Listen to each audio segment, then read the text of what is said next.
आइए बच्चों स्टार्ट करते हैं केमिस्ट्री। देखिए हम लोग केमिस्ट्री का पार्ट 1 पढ़ लिए हैं, अभी केमिस्ट्री का पार्ट नंबर 2 पढ़ेंगे। जो केमिस्ट्री का पार्ट नंबर 1 है उसमें हमने कुछ चीज़ों को स्टार्टिंग में देखा था कि और पदार्थ को तोड़ते हैं तो क्या निकलता है, कण निकलता है, उसे छोटे छोटे टुकड़ों में निकालते हैं। ठीक है, कैसे निकलते हैं? पदार्थ है और इसको तोड़ेंगे तो बारीक बारीक कणों में टूटेगा, वो कण है। क्या है? कण।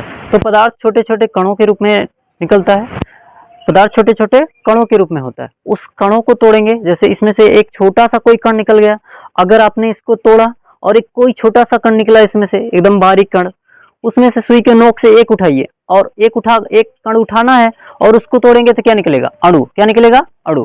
जब उसको पीसेंगे या तोड़ेंगे तो क्या निकलेगा? अणु निकलेगा। और उसमें से सुई के नोक से एक निकालना है तो क्या निकलेगा? परमाणु। उसको तोड़ेंगे तो क्या निकलेगा? परमाणु। सुनिए, यह एक पदार्थ है, इस पदार्थ को तोड़ेंगे या पीसेंगे तो ये छोटे छोटे कणों के रूप में टूटेगा। अब जो कण टूटा है छोटे छोटे, उनमें से केवल एक ही निकालना है, एक ही निकालना है। उनमें से केवल आप एक निकालेंगे तो किससे निकालेंगे? सुई के नोक से, तो उसे निकाल लेंगे और सब बाकी इधर उधर ही रहने देंगे। एक उठा करके उसको पीसेंगे, तो जब उसको पीसेंगे ना तो वो उनमें से अणु निकलेगा, वो भी बारीक कणों में हो जाएगा।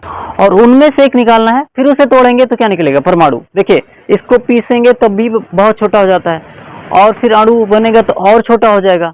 परमाणु तक तो हमें दिखता ही नहीं है, तो दिखता नहीं है तो देखते कैसे हैं? माइक्रोस्कोप से। किससे देखते हैं? माइक्रोस्कोप से। देखिए, बहुत परमाणु इतना छोटा है कि उसे आप देख नहीं सकते हैं, उसे माइक्रोस्कोप से ही देखा जा सकता है। जब आप उसे माइक्रोस्कोप से देखेंगे तब जाके जो है उसे देख पाएंगे। तो परमाणु के बारे में अगर किसी ने जानकारी दी थी तो पता ही है कि उसे कणाद ऋषि ने दिया था, भारतीय विद्वान थे। ठीक है, महर्षि कणाद ऋषि। लेकिन अगर इसका विस्तृत रूप से किसी ने जानकारी दिया था, बड़े पैमाने पर किसी ने रिसर्च किया था, तो कौन थे? John Dalton. क्या नाम था? John Dalton. इन्होंने इसकी विस्तृत रूप से जानकारी दी थी। ठीक है, इन्होंने बताया था कि परमाणु क्या होता है, इसका चित्र कैसा होता है, पूरी तरह से उसके बारे में जानकारी किसने दिया था? जॉन डाल्टन ने। इन्हें परमाणु संरचना का जनक कहा जाता है। परमाणु शब्द अगर आपसे कहेगा परमाणु शब्द किसने दिया था? जॉन डाल्टन ने दिया। देखिए, बहरहाल जो कणाद ऋषि हैं इन्होंने बताया था लेकिन नाम नहीं दिया था, परमाणु शब्द ही नहीं बताया था कि परमाणु कुछ है। मतलब ऐसा कुछ बताया था कि ये बारीक एकदम छोटा सा है, ऐसा कुछ बताया था, दिखता नहीं है, होता होगा। जैसे कोई चीज है नहीं, बता दो कि इस हवा में बहुत सारे कण हैं जो घूम रहे हैं, वो दिखते नहीं हैं, तो हवा में तो आपको नहीं दिखता ना। जैसे अभी हवा चलती है तो गर्दा उठने लगता है कि नहीं? जो गर्दा उठता है तो उसमें कण होते हैं, लेकिन अब उसमें से जब हवा नहीं भी चलती है तब भी कण, छोटे छोटे कण उड़ते रहते हैं हमारे और आपके बीच। हम यहाँ हैं, आप वहाँ हैं सामने, तो हमारे और आपके बीच क्या है? बहुत सारे छोटे छोटे बारीक बारीक क्या हैं? कण हैं या सूक्ष्म जीव हैं। सूक्ष्म जीव मतलब छोटे छोटे जीव जिन्हें विदाउट माइक्रोस्कोप यानी सूक्ष्मदर्शी के देखा नहीं जा सकता है, उन्हें सूक्ष्मदर्शी से देख पाएंगे तो वो होते हैं। तो ऐसा बताया था महर्षि कणाद ऋषि ने। तो गांव के लोग ने कहा कि छोड़ो इस बात को, हम कैसे भरोसा कर लें कि हमारे और आपके बीच बहुत सारे सूक्ष्म जीव हैं, या कैसे भरोसा करें कि बहुत सारे कण हैं? तो लोगों ने कहा कि हम नहीं मानेंगे महर्षि कणाद ऋषि की बातों को, क्योंकि हमें प्रूफ चाहिए, प्रूफ। तो प्रूफ पहले जमाने में नहीं पता था भाई, किसी के पास उतनी बड़े पैमाने पर मशीनें नहीं थी, ना कोई बड़े पैमाने पर इतना ज्यादा यंत्र था, कोई ऐसा कुछ था नहीं ना किसी के पास सिस्टम। अभी जाके बहुत सारा डेवलपमेंट यानी विकास हुआ है, अभी जाके बहुत सारी चीजों पर रिसर्च हो रहा है। ठीक है, तो पहले इतना ज्यादा रिसर्च नहीं हो पाता था। ठीक है, तो इन्होंने जानकारी दी, लेकिन देखो शुरुआत तो इन्होंने ही किया था ना, कि बाद में किसने बताया? जॉन डाल्टन ने। परमाणु शब्द ने, एटम शब्द किसने दिया था? जॉन डाल्टन ने। जॉन डाल्टन के अनुसार परमाणु अविभाज्य है। जॉन डाल्टन ने कहा था कि परमाणु क्या है? अविभाज्य, मतलब परमाणु को तोड़ा ही नहीं जा सकता है। परमाणु पदार्थ की एक लास्ट इकाई है, इसे तोड़ना संभव नहीं है। अब जिसे देख नहीं पाएंगे उसे तोड़ क्या पाएंगे? परमाणु दिखता नहीं है तो उसे तोड़ेंगे कैसे? तो जब परमाणु दिखेगा नहीं तो तोड़ना संभव नहीं है। तो इसलिए इन्होंने कहा कि परमाणु अविभाज्य है। आधुनिक वैज्ञानिकों ने परमाणु के 32 टुकड़े कर दिए। देखिए, जिसको जो है इन्होंने कहा था, जॉन डाल्टन ने कहा था कि अविभाज्य इसे तोड़ा नहीं जा सकता है। आने वाले समय में जितने आधुनिक वैज्ञानिक थे, मॉडर्न जमाने के वैज्ञानिक थे, उन्होंने इसके 32 टुकड़े कर दिए। अब उसमें से खास करके इलेक्ट्रॉन, प्रोटॉन, न्यूट्रॉन, मेसोन, पाई मेसोन, न्यूट्रिनो, पॉजिट्रॉन, ये सब होते हैं। तो कहोगे 32 के 32 गिनो, तो 32 तो मुझे भी नहीं याद है, तो इतना ज़्यादा याद करने की जरूरत भी नहीं है। खास करके आपको ज़्यादा से ज़्यादा इलेक्ट्रॉन, प्रोटॉन और न्यूट्रॉन ही मिलता है।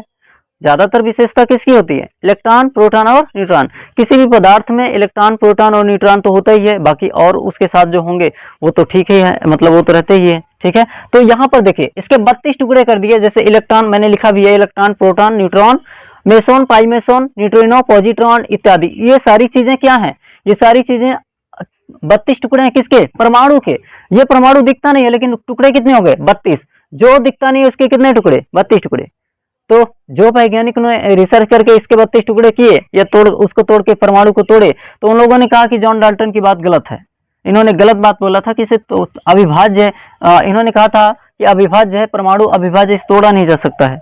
अविभाज्य का मतलब क्या होता है? तोड़ा नहीं जा सकता है। तो इन्होंने इसको गलत साबित कर दिया। तो देखिए उस समय जॉन डाल्टन की भी गलती नहीं थी। अपने समय में जितना उसके पास जितनी कैपेसिटी थी, जितनी क्षमता थी, जितना वो बता सकते थे बताए थे। लेकिन बाद में और जब वैज्ञानिक आए तो उतना भाई बड़ी बड़ी मशीनें तैयार हो गई, छोटी से छोटी चीजों को देखने की क्षमता हो गई। आप जितना देख सकते हैं उससे भी छोटी छोटी चीजें होती हैं, नहीं दिखती हैं, तो उसको भी जो है देखने की क्षमता हो गई। तो भाई जैसे जैसे डेवलपमेंट हुआ वैसे तोड़ना, भाई जिसको नहीं देख सकते उसे कैसे तोड़ेंगे आप? संभव है क्या? नहीं संभव है। उसे तोड़ेंगे कैसे? नहीं तोड़ सकते हैं। लेकिन फिर भी तोड़ा उन्होंने, वैज्ञानिकों ने, तो तोड़ा तो 32 टुकड़े कर दिए। तो क्या हम जॉन डाल्टन को बोले कि ये ठीक नहीं है? अरे भाई वो भी सही वैज्ञानिक है अपनी जगह पे। उन्होंने भी शुरुआत तो उन्होंने नहीं किया था ना, परमाणु तक तो उन्होंने नहीं बताया था। देखिए मौलिक कण यानी मूल कण क्या होता है? देखिए मौलिक कण हम उसे कहते हैं, ऐसा पदार्थ या ऐसा कण जो एक ही प्रकार के कणों से मिलकर बना होता है, उसे क्या बोलते हैं? मौलिक कण। देखिए आप मान के चलिए कि यह, इसी को मान लेते हैं पदार्थ है, इसको तोड़ेंगे तो एक ही प्रकार के कण अगर इसमें निकलते हैं, एक ही प्रकार के, तो उसे क्या बोलेंगे? मौलिक कण या मूल कण बोलेंगे। ठीक है, देखिए मूल कण दो प्रकार के होते हैं, एक अस्थाई मूल कण और एक होता है अस्थाई मूल कण। देखिए अस्थाई मूल कण क्या होते हैं? जिसमें इलेक्ट्रॉन, प्रोटॉन और न्यूट्रॉन पाया जाएगा, उसे अस्थाई मूल कण कहा जाएगा। मतलब पदार्थ कोई भी हो उसमें इलेक्ट्रॉन, प्रोटॉन, न्यूट्रॉन तो होता ही है।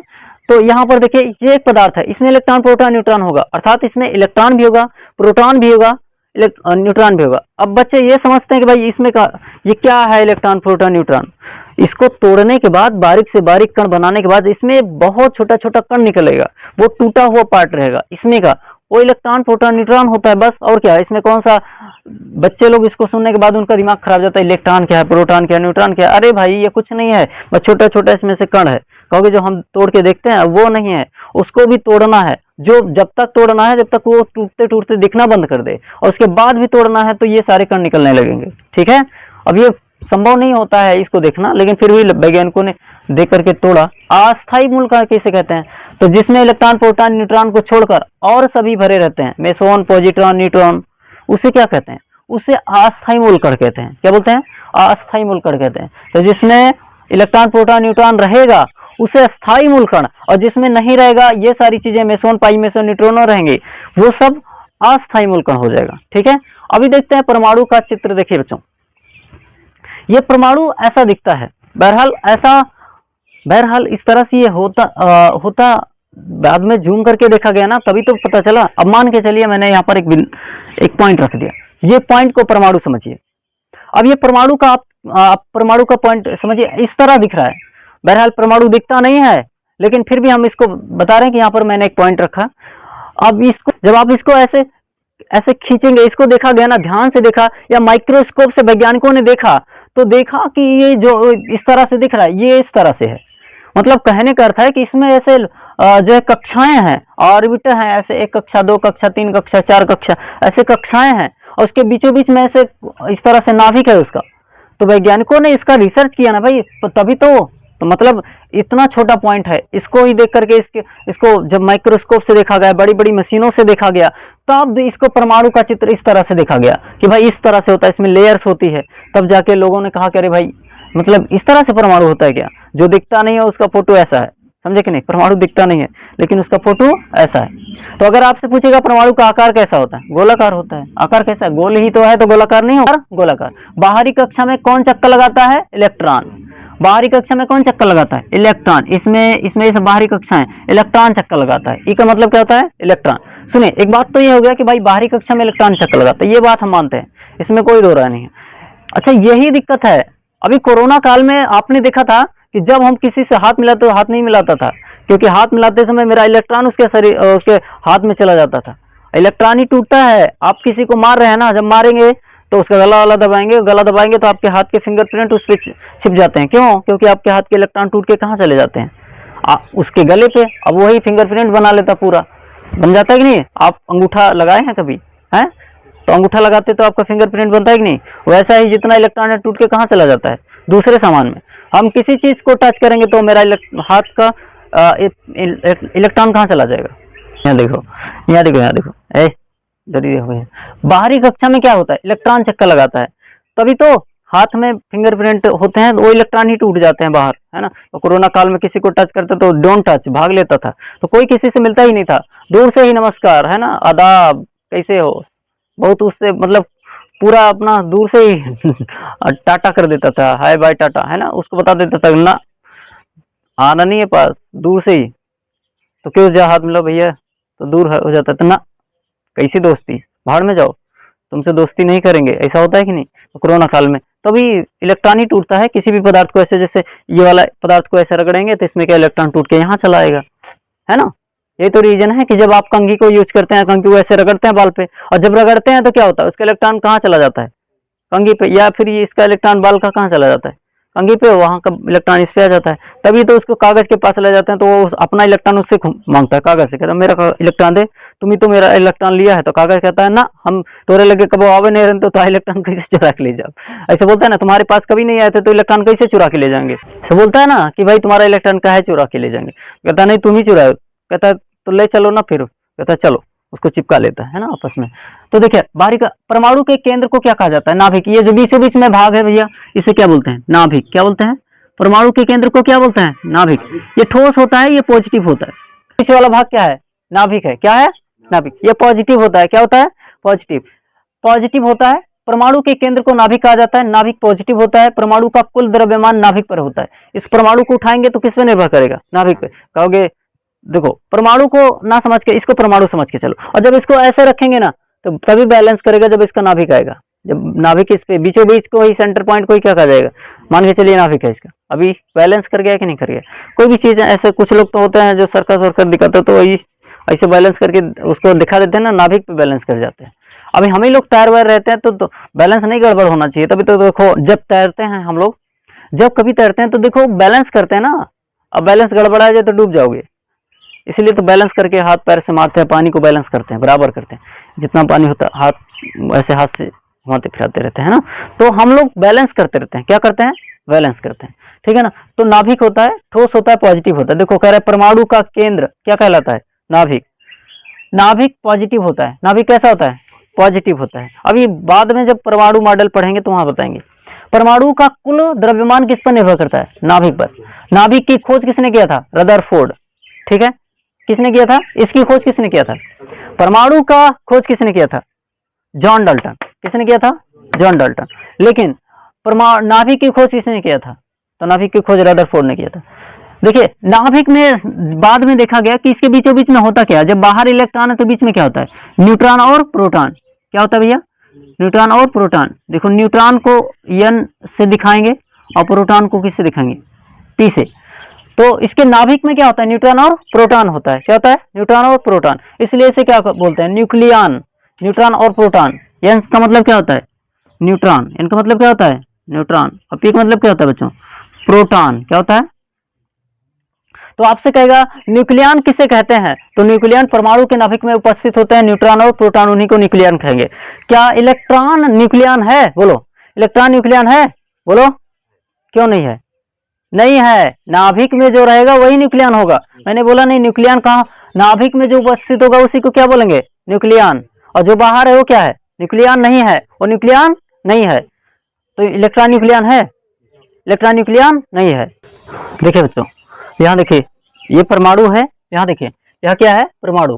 तो परमाणु की त्रिज्या को एंगस्ट्रॉम में नापते हैं। देखिए परमाणु की त्रिज्या मतलब सेंटर से लेकर, आपने मैथ तो पढ़ा ही है कि जो वृत्त होता है, वृत्त परमाणु वृत्त की तरह ही तो दिखता है। तो सेंटर यानी बीचों बीच से लेकर यहां से लेकर किनारे तक यानी परिधि तक की दूरी को क्या कहा जाता है? त्रिज्या कहा जाता है। क्या कहा जाता है? त्रिज्या। जब ये बोल रहा है परमाणु की त्रिज्या, मतलब यहां से लेकर यहां तक की दूरी बोल रहा है। परमाणु की त्रिज्या तो ओवरऑल में सभी तो परमाणु है, टोटल परमाणु है ना, तो यहां से लेकर यहां तक की दूरी को किसमें नापता है ये, तो एंगस्ट्रॉम में नापता है। किसमें नापता है? एंगस्ट्रॉम में। कह रहे हैं ना परमाणु की त्रिज्या को एंगस्ट्रॉम में मापते हैं। किसमें मापते हैं?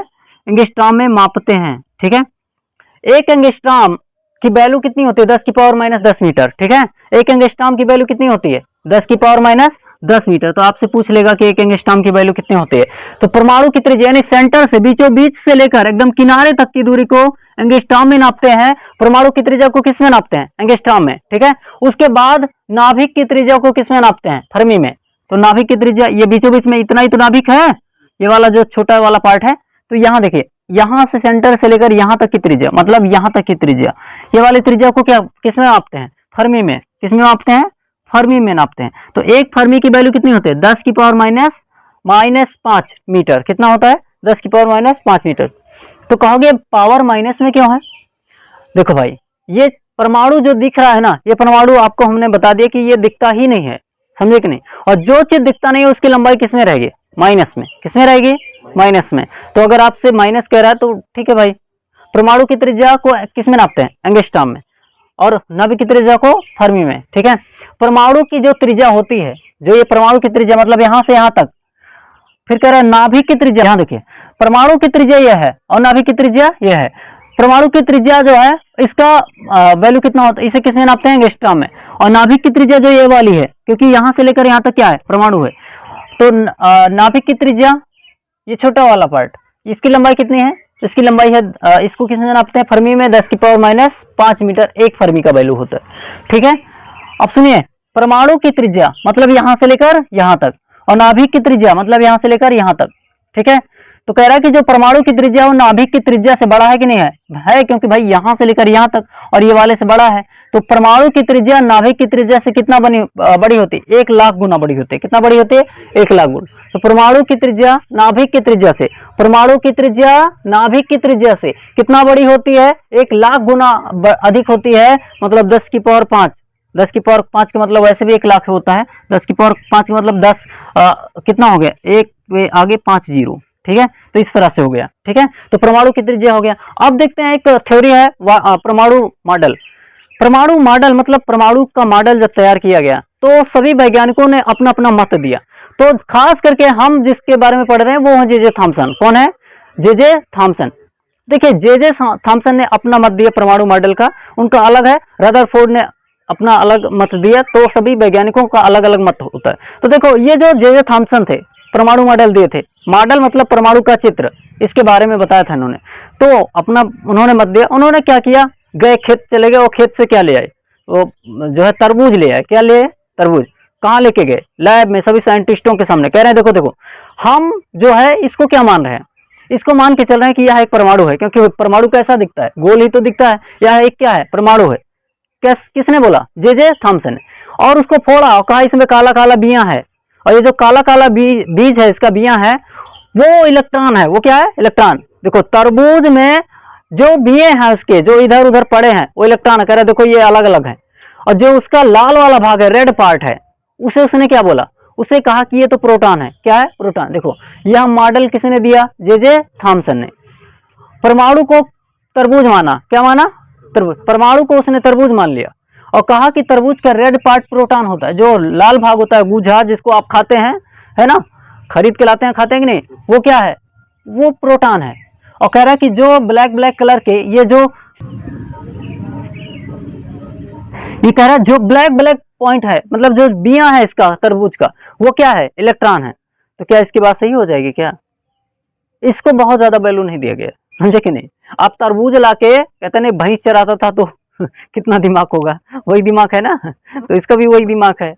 अब बताओ इसका दिमाग कितना है? पता ही है। तो इसका दिमाग, इसने भाई दिमाग तो था तभी तो साइंटिस्ट हुआ। कुछ तो लोग माने थे ना उस समय, लेकिन बाद में इसकी बात को गलत कर दिया गया, साबित कर दिया गया तो गलत है। लेकिन भाई पूरी तरह से तो कोई चीज़ गलत नहीं हो सकती, पूरी तरह से कोई चीज़ सही भी नहीं हो सकती है। जितने लोग सब कुछ बताएं वो सही, पूरी तरह से सही नहीं है और पूरी तरह से गलत भी नहीं है, समझे कि नहीं। 100% कोई भी चीज़ सही नहीं होता है, समझे कि नहीं। कुछ ना कुछ कमियां तो रहती हैं। ठीक है, तो वाटरमेलन थ्योरी किसने दिया था? यानी देखो कह रहा है तरबूज, इसे वाटरमेलन थ्योरी कहा जाता है। वाटरमेलन थ्योरी किसने दिया था? तो जे थॉमसन। किसने दिया था? J Thomson. तरबूज के बीज को इलेक्ट्रॉन किसने कहा था? किसने बोला था? J Thomson. क्या इसकी बातों को सही माना गया? नहीं, गलत साबित कर दिया गया। लेकिन बहुत ज़्यादा मतलब अब पढ़ना तो पड़ेगा ना, क्योंकि उसने उस समय का बहुत फेमस साइंटिस्ट है वो।